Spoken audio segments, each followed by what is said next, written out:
Despite being undoubtedly the greatest shooter in NBA history, the only unanimous MVP in league history, the central figure in 3 NBA championships won by Golden State Warriors, some talking heads believe Wardell's Stephen Curry needs a Finals MVP trophy to seal his greatness. Madness, right? The Warriors drew themselves level in the series with that Game 4 win last Friday on the back of Curry's game-high 43 points. Curry is averaging a series-best 34.3 points per game and is leading the MVP race. The Celtics are tough as nails, though, and will be undaunted by playing tonight's Game 5 at Oracle Arena in San Francisco. Jaylen Brown and Jason Tatum are both averaging 22.3 points per game, with Tatum putting in the work, spending a series-topping 40 minutes on the floor per game over the first 4 games of this finals series. The Warriors, though, remain concerned about the form of their star forward Draymond Green, who has racked up more personal fouls than points so far this series. Green, though, believes that in this case, the numbers are lying. Just make an impact on the game. That's what I do. I impact winning, and I did that down the stretch, and I need to carry that over into Game 5. I think I made an impact on the game the whole game. I think you can get caught up in everything that's going around, but if those that watch and understand basketball, I made an impact the entire game. So I don't think there was a switch last couple minutes. That's Draymond Green. For the Celtics, Tatum says neither he nor his team is under any pressure heading into Game 5. It was a tough loss, and we understand that. And I think, we've been here before. Right? It's the 3rd time in a row I feel like we've been here. So we know what it takes. We know what we have to do, and the attention to detail and things like that. And I'm confident. I've been all playoffs, confident in the fact that we'll respond and play better, for majority of the game.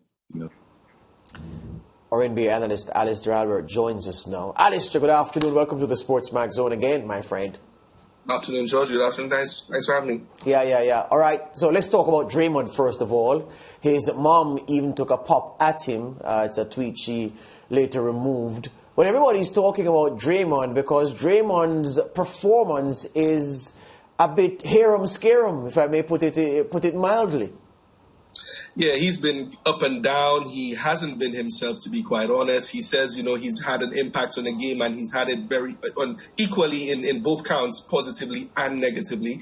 Like you said in your little summary, he's averaging, he's totaling more fouls than points, 18 fouls to 17 total points in this whole final series, averaging 4 points a game. So yeah, he's kind of tilted the scale in both ways for the Warriors. And what he says here again is Draymond trying to show that he can be leveled and poised and confident, that he doesn't need to score a great amount of points to be able to have an impact on the game. And he's doing that, like I said, in equal measure, positively and negatively. But in the last game, he stepped up again. Although, again, for the second game in a row, he scored 2 points. He had something like, nine rebounds and 6 assists or something of the sort. And he was able to impact the game with his rebounding. He had a really crucial rebound, late offensive rebound in the end of the game. Ended the game, 1 minute left, and kick out and an assist and that sort of stuff. So he has impacted the game. He's right in that regard. And then there are other times when he fouls out or he's a bit too aggressive and getting technical fouls and on the verge of fouling out, etc. So, like I said, yeah, equal measure, positive and negative, and that's why the series is tilted at or balanced at 2-2. And remember when we started all these conversations from the finals, we wondered about Al Horford and Draymond Green. I think my prediction held up. Yeah, but well, you're leading so far. I'll give you that. But is it a case that Draymond Green is winding himself up too tightly? Or is it that the play of the Celtics is causing him to not be as efficient as we're used to seeing him? I think it's a combination of both, to be quite honest. And Draymond, I think, like you said, he's a little bit of an energizer bunny in himself. You know, he's a guy who thrives on energy and his emotions and everything. And then, you know, you come against a team like the Boston Celtics, who have been one of the best defensive teams in the whole from since the calendar switched to 2022, basically. And then coming up against a crowd which I think he underestimated would kind of get under his skin. You know, the Boston Celtics crowd, you know, have like, I think it was in the second quarter in Game 4, you know, they were chanting some very heavy obscenities at him and everything in unison throughout the whole stadium. And, you know, he's kind of getting into it with the refs and everything. And I think there's just a whole amount of things that's going on there. He's not playing his offensive best, like we mentioned, all the fouls and everything. And, you know, I think that's having an impact on him in addition to his offense and everything else. So were you Steve Kerr? Were you Steve Kerr, Alistair? Mm-hmm. Would you leave him alone to find equilibrium, or would you talk to him to say, look, my guy, we know what you can do, but you're letting these people, you're letting this crowd get to you. You're letting the play of Robert Williams, the Time Lord, and Al Horford get into your head. You are not being you. What do? Leave him to find himself, or give him a stern talking to? I don't think Steve Kerr needs to tell him anything, to be quite honest. You know, Draymond Green is now, this is what, his 6th NBA Finals. You know, everyone is talking about someone who could be in the Hall of Fame in the future.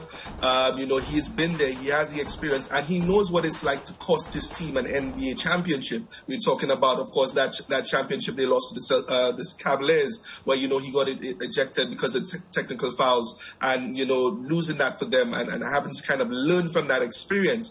I think Steve Kerr, you know, he's been coached by Phil Jackson. He's seen what Greg Popovich could do as well and everything. I think it's a matter of letting Draymond just kind of realize what the urgency is for himself. And I know Draymond keeps on saying, well, you know, this is the way I play, I'm not really going to change. But, you know, he has to be able to police himself. And yes, maybe Kerr might be able to might need to whisper in his ear, or probably substitute him a couple of times for him to understand that, Draymond, you need to calm down and everything. Maybe that's the best approach for him. But talking to him specifically, I don't think Steve Kerr needs to do that. Draymond knows exactly what he needs to be doing and when he needs to calm down. When I'm looking at the broad stat sheet, Alistair, here's my concern for my Warriors. I'm saying to myself, all right, so Steph is averaging 34.3 points per game.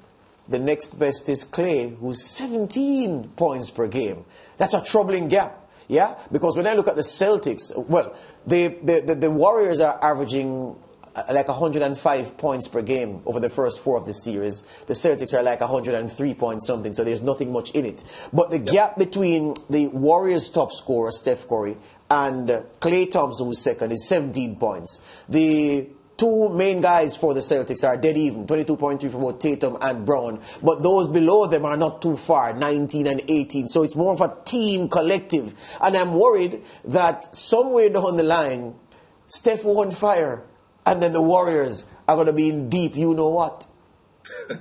Yeah, and it is a concern but I think one of the things you mentioned at the start of your summary as well was whether or not he needs a final MVP to cement his legacy. He doesn't. For me, he doesn't. We had this conversation, I think, a couple of appearances back, and we said, you know, no, that he doesn't need that. You know, he's the best shooter of all time and everything. But actually, this finals is probably a career-defining one for him, where I think he needs to prove to everyone that he can carry a team by himself. The last appearance that I had with Mariah, I don't think you were in. I said that, you know, Kevin Durant is not coming through that door, and this is a finals that I think the Warriors need to prove, and Steph Curry needs to prove to himself that he can carry this team, and he's doing that right now with his outputs, 34 points a game, like you mentioned, that amazing 43 points performance the last game and everything. And I think he needs to be the man to do that. The rest of the team is not stepping up. Clay, I've always said I don't think he's 100% just yet. Jordan Poole has just completely not been the same Jordan Poole from the regular season. Draymond, we see what's going on with him, etc. So Steph has to be the man. So I think, you know, the disparity and the gap in the averages will need to continue, and Steph will need to step up even more in these final 3 games for them to get past the Celtics. Yeah, there you go. All right, so Game 5 ahead of us. Quickly, want to call it? What are you calling Game 5 for? I actually think, this luck that the Celtics have of not losing back-to-back games might come to an end tonight. I do think the Warriors can pull this off. They're back at home, the energy of the crowd and everything. So I look forward to a Warriors win tonight. If they don't, well, we're going to just be going back and forth until Game 7. There you go. All right, my friend. Thank you very much. We'll talk again. See you later, guys. Bye. That's our NBA expert, Alistair Albert, giving us his perspective on Game 5 of the Warriors and the Celtics, and just his perspective on the series to this sport. We take a break. Back with more on the SportsMax Zone after this. This is a live shot of the Oracle Center in San Francisco, in the San Francisco, well, not San Francisco Valley, but San Francisco, where Game 5 will be played. Our director has given us this shot because he wants to say, well, this is where the Celtics go ahead, because he's riding with the Celtics, but he's riding a bicycle. And Lawrence Whitaker, who's riding the Warriors, the Warriors are traveling like, I don't want to say whoa, they're traveling like Atomica.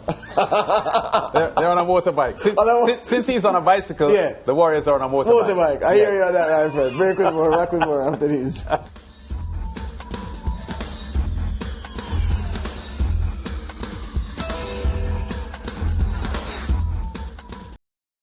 Thank you for watching SportsMax on YouTube. Don't forget to like, share, subscribe, and to click the notification bell to stay informed.